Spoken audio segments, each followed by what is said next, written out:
बिस्मिल्लाहिर्रहमानिर्रहीम। Dear students class 9, आज हमने सुल्तान अहमद मास्क की एक्सरसाइज जिसमें ग्रामर वाला कुछ पोर्शन रह गया था उसको कंप्लीट करना है। कल इंशाल्लाह हम नेक्स्ट यूनिट शुरू करेंगे। तो देखें जो आज थोड़ा सा रह गया है।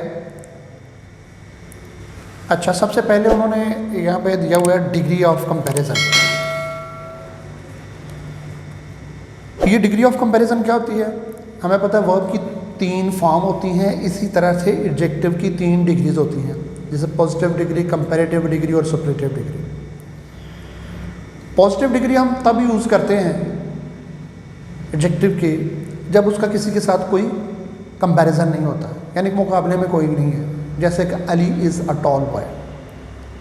कंपैरेटिव डिग्री हम तब यूज़ करते हैं जब मुकाबला 2 लोगों के बीच में होता है, जैसा कि Ali is taller than his friend. Taller comparative degree आ गई।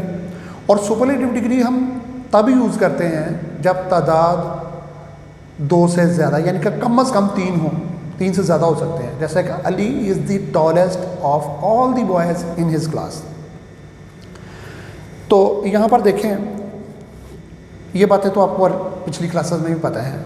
यहाँ पर वो कुछ हमें थोड़ी सी एक एक्स्ट्रा नॉलेज दे रहा है कि the adverbs like adjective also have 3 degrees of comparison.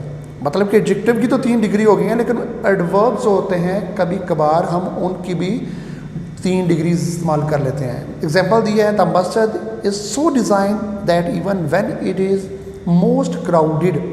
यहाँ पर क्राउडेड जो है ये है तो एक एडवर्ब के तौर पर यूज़ हुआ है, लेकिन मोस्ट लगा के इसको उसने सुपरलेटिव फॉर्म में दिया हुआ है कि everyone in the masjid can hear and see इमाम।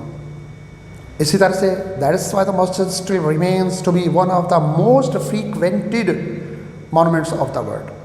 ठीक है, तो अब इन बातों को जहन में रखें।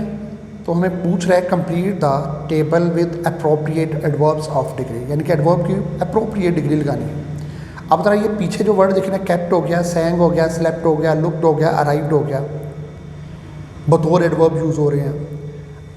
इनके साथ आगे जो है ना एडजेक्टिव को हमने मॉडिफाई करना है, उसके साथ ER और EST लगा देना, और कुछ से पहले मच, मोर, मोस्ट, इस तरह से, जैसा कि इनका फार्मूला वो देख लेंगे।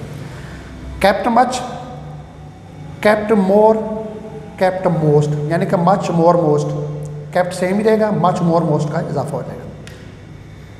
इसी तरह से सैंग ब्यूटीफुली, तो ब्यूटीफुल इसकी अगर हम डिग्री बनाए तो इससे पहले हम मोर, मोस्ट लिखा, sang more beautifully, sang most beautifully. Slept little, little की डिग्री बनाए तो लिटल, लेस और लीस्ट होता है। तो little slept, slept little, slept little, slept less और स्लैप्ट लीस्ट, यानी कि लिटल की डिग्री बनती है लिटल, लेस, लीस्ट, उसी हिसाब से। इसी तरह से लुक गुड, गुड की डिग्री हमें पता है good, better, best. Look good, look better, look best. इस तरह से arrived early, arrived earlier, arrived earliest, ये इसकी डिग्री बन जाएगी। आगे वो सी में हमें बता रहा है कि use about degrees of comparison in sentences as given in the example. They came early in the morning. Second sentence में हमने अर्ली की कंपैरेटिव डिग्री बनाई, आई केम अर्लियर। और तीसरी में सुपरलेटिव डिग्री बनानी है, ही केम अर्लीस्ट ऑफ ऑल। तो बच्चों इसी तरह जहन में रखें, अर्ली को उसने दे दिए हैं, बाकी अपने kept much, सैंग beautifully, slept little और लुक्ड गुड, इनको भी आपने ऐसे ही इनकी सेंटेंस मेकिंग कर लेनी है, जो भी आपको सूटेबल लगे। नेक्स्ट पेज पर आए, यहाँ पर वो प्रेजेंट परफेक्ट कॉन्टिन्यूस टेंस दे रहा है। जनरली हमारे जहन में जो एक कॉन्सेप्ट है ना प्रेजेंट परफेक्ट कॉन्टिन्यूस का, वो यही है कि हैज़ बिन, हैव बिन के साथ ING वाली फॉर्म और आगे सिंस फार होता है। ये बात एक हद तक ठीक है, लेकिन ये 2 तरह से यूज़ होता है। कभी कभार सेंटेंसेस के एंड पे सिंस फार के साथ टाइम नहीं भी दिया होता। तो पहले देखें इसकी सेंटेंस का स्ट्रक्चर कैसे होता है प्रेजेंट परफेक्ट कॉन्टिन्यूस का, कि सब्जेक्ट के साथ हमने इसमें 2 हेल्पिंग वर्ब या एक्सिलरी वर्ब यूज़ होते हैं कि हमने सब्जेक्ट के बाद हैज़ हैव लगाना है, इसके बाद फिर बिन आएगा, फिर इसके साथ आगे जो बेस फॉर्म है यानी कि फर्स्ट फॉर्म, उसके साथ हमने आईएनजी लगा देना है। ये इसका सेंटेंस का स्ट्रक्चर होगा कुछ इस तरह से। अब आगे सिंस फॉर के साथ टाइम दो सूरतों में आता है, वही हमने आगे डिस्कस करनी है। पहले ज़रा देख रहे हैं structure of the past present perfect tense is, subject के साथ एक्सिलरी वर्ब दो आ रही हैं, हैज़ है, ये सब्जेक्ट पे डिपेंड करता है कैसा है, आई हुई प्लूरल के साथ है, बाकी सबके साथ हैज़ आएगा। एक और एक्सिलरी वर्ब बिन भी आता है, और उसके बाद मेन वर्ब या बेस फॉर्म या फर्स्ट फॉर्म के साथ आईएनजी लग जाते हैं। अब इनका इस्तेमाल चूँकि दो तरह से है, मैंने बताया ना सिंस फॉर के साथ टाइम भी होता है और बाज़ का टाइम नहीं भी होता। तो यहाँ पर देखें there are basically two cases uses of the present perfect continuous tense. एक तो है an action that has just stopped और रिसेंटली स्टॉप्ड, कि सेंटेंस में एक ऐसे एक्शन का जिक्र किया जाता है जो कि अभी अभी ख़त्म हुआ है, यानी कि कुछ अर्सा पहले से शुरू है लेकिन ख़त्म अभी अभी हुआ है, रिसेंटली। तो एग्जाम्पल दे रहे हैं, I am tired because I have been running. अब इस आई हैव बिन रनिंग, मैं भागता रहा हूँ, तो ये आई एम टायर्ड ने बात क्लियर कर दी कि भागने के बाद वो थक कर अब बैठ गया है। इसके साथ आगे सेंस फॉर नहीं है, सेंस से पता चल रहा है कि ये काम खत्म हो चुका है।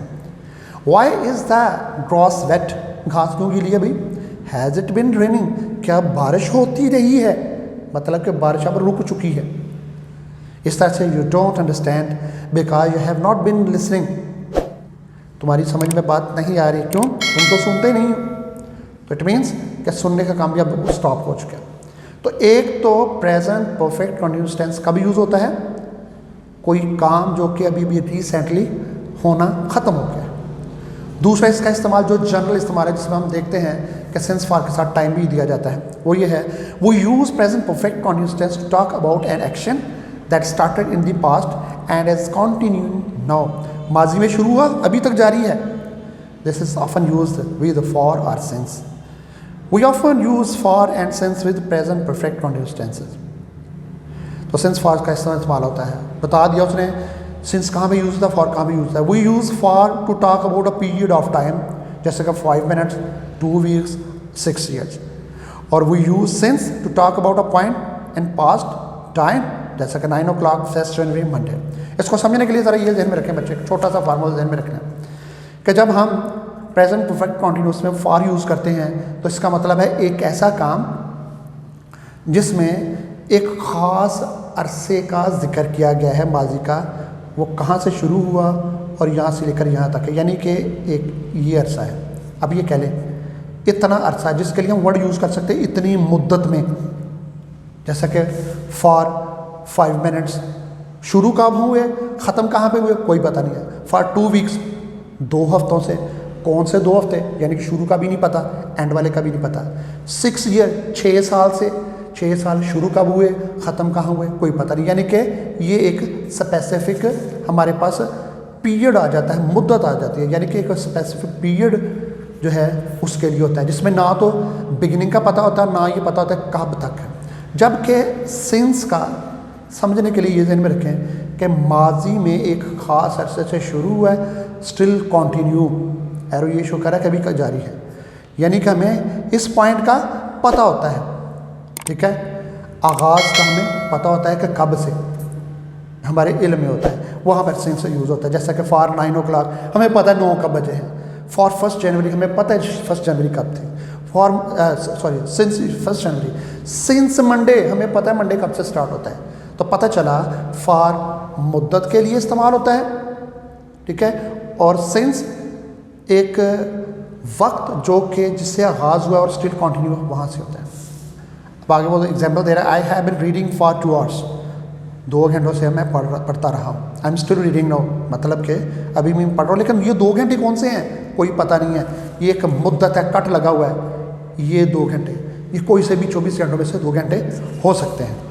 We have been studying since 9 o'clock, तो हम 9 बजे से पढ़ रहे हैं, 9 बजे से है, ये हमें पता चल गया कि 9 बजे से पढ़ना शुरू किया था, आगाज़ का इल्म है। आगाज़ का में इल्म है और अभी तक स्टडी जारी है। उसके बाद how long have you been learning English, तुम कितना अरसे से इंग्लिश सीख रहे हो, you are still learning now, अभी भी सीख रहे हो, ठीक है। अब आए ज़रा नेक्स्ट पेज में, उन्होंने बताया कि पुट फॉर और सिंस इन द ब्लैंक्स, खाली जगह में आपने सिंस फॉर ही लगाना है और कुछ नहीं है इसमें। जैसा कि I have been studying 3 hours, तो क्या आएगा, 3 आवर्स एक मुद्दत है, सिंस 3 आवर्स ये एक मुद्दत है, इसलिए यहाँ पर फॉर 3 आवर्स आएगा।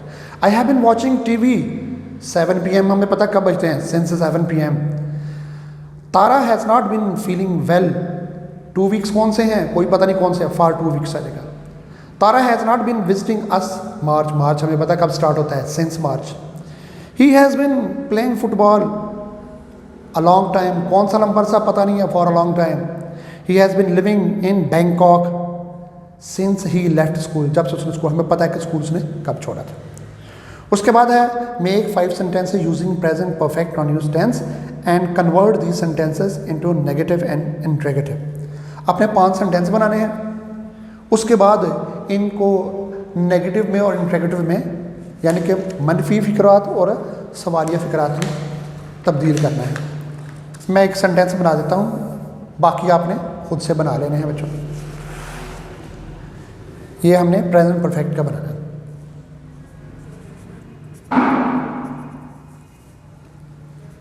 It has been raining, ये कॉमन सेंटेंस है इसलिए मैंने यही यूज़ किया है, सिंस मॉर्निंग, सुबह से बारिश हो रही है। एक कॉमन सी बात ध्यान में रखिए बच्चों, किसी भी सेंटेंस का नेगेटिव बनाना है ना, तो वेरी सिंपल हेल्पिंग वर्ब के बाद नॉट लगा दें।